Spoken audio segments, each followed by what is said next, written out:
Assalamualaikum warahmatullahi wabarakatuh. Perkenalkan, nama saya Fadilatul Huda, Prodi PIAUD, Lokal D, NIM 1911250030. Di sini saya akan membahas materi yang berjudul Ruang Lingkup Bimbingan Konseling Anak Usia Dini. Yang pertama, pengertian bimbingan konseling. Istilah konseling yang digunakan dalam kajian merupakan bahasa dari istilah Inggris commesting atau ejaan Amerika, atau konseling ejaan British, berasal dari bahasa Latin consilium, berarti advice, informasi, dialog, opini atau pertimbangan yang diberikan seseorang kepada orang lain. Sehubungan dengan pembuatan keputusan atau tindakan, istilah konseling juga disebut penyuluhan. Dapat disimpulkan bahwa konseling merupakan suatu proses yang melibatkan antara konselor dan konseli yang berusaha untuk menyelesaikan suatu masalah yang dihadapi konseli atau klien. Contohnya, jika dalam proses pendidikan di PAUD ada peserta didik yang berperilaku tidak semestinya atau mengalami kesulitan mengerjakan tugas-tugas tertentu seperti menggambar, para guru janganlah mencoba menjadi guru super yang merasa bisa menyelesaikan semua masalah itu. Mengingat bahwa fungsi seorang guru yang berada di pendidikan anak usia dini tidak hanya sebagai guru, namun sekaligus sebagai konselor bagi si anak. Selanjutnya, ruang lingkup bimbingan konseling pendidikan anak usia dini.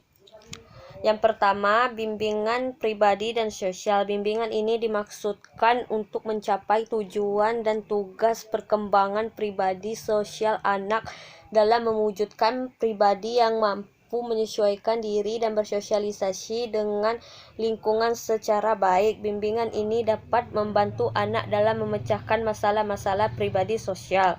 Pelayanan dalam bimbingan pribadi bertujuan membantu peserta didik menemukan dan mengembangkan pribadi yang beriman dan bertakwa kepada Tuhan Yang Maha Esa, mantap dan mandiri, serta sehat jasmani dan rohani. Pelayanan dalam bimbingan sosial bertujuan membantu peserta didik mengenal dan berhubungan dengan lingkungan sosial yang dilandasi budi pekerti luhur, tanggung jawab, kemasyarakatan dan kenegaraan. Yang kedua, bimbingan belajar. Bimbingan ini merupakan bimbingan yang diarahkan untuk membantu para anak dalam menghadapi dan memecahkan masalah-masalah serta mencapai tujuan dan tugas pengembangannya. Pelayanan bimbingan belajar bertujuan membantu peserta didik mengenal, menumbuhkan, dan mengembangkan diri, sikap, dan kebiasaan belajar yang baik untuk menguasai pengetahuan dan keterampilan, serta menyiapkan melanjutkan pendidikan yang lebih tinggi. Yang ketiga, bimbingan karir. Bimbingan yang membantu anak dalam perencanaan, pengembangan, dan pemecahan masalah-masalah karir, seperti pemahaman terhadap jabatan dan tugas-tugas kerja, pemahaman kondisi dan kemampuan diri, pemahaman kondisi lingkungan, perencanaan dan pengembangan karir, penyesuaian pekerjaan, dan pemecahan masalah-masalah karir yang dihadapi secara sederhana. Pelayanan bimbingan karir bertujuan membantu peserta didik mengenal dan mengembangkan potensi dari melalui penguasaan 27 pengetahuan dan keterampilan, memahami lingkungan pendidikan dan sektor pekerjaan sebagai lingkungan yang efektif, serta mengembangkan nilai-nilai dan sikap yang positif untuk mempersiapkan diri berperan serta dalam kehidupan masyarakat. Selanjutnya, tujuan bimbingan konseling pendidikan anak usia dini. Yang pertama, menyediakan fasilitas untuk perubahan perilaku. Yang kedua, meningkatkan keterampilan untuk menghadapi sesuatu. Yang ketiga, meningkatkan kemampuan dan menentukan keputusan. Yang keempat, meningkatkan dalam hubungan antara perorangan. Kelima, menyediakan fasilitas untuk pengembangan kemampuan klien. Dan selanjutnya, fungsi-fungsi bimbingan konseling pendidikan anak usia dini. Yang pertama, fungsi pencegahan.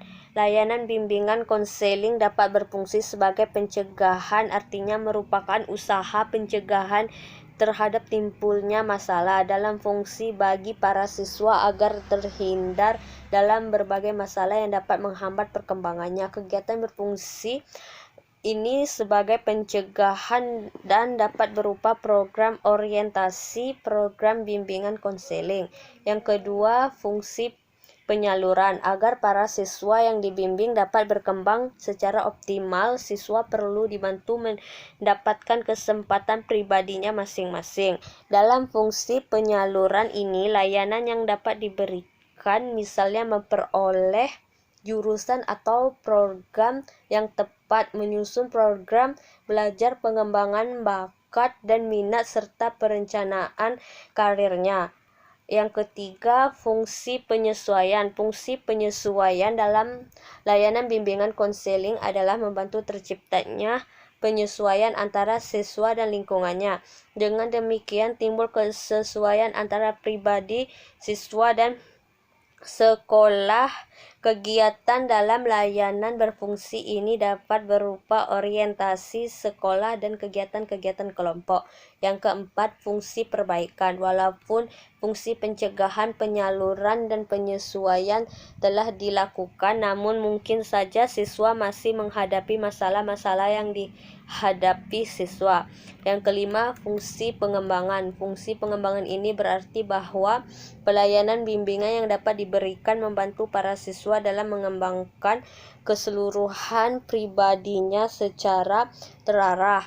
Dalam fungsi developmental ini, hal-hal yang dipandang positif dijaga agar tetap baik dan mantap. Dengan demikian, siswa dapat mencapai perkembangan kepribadian secara optimal.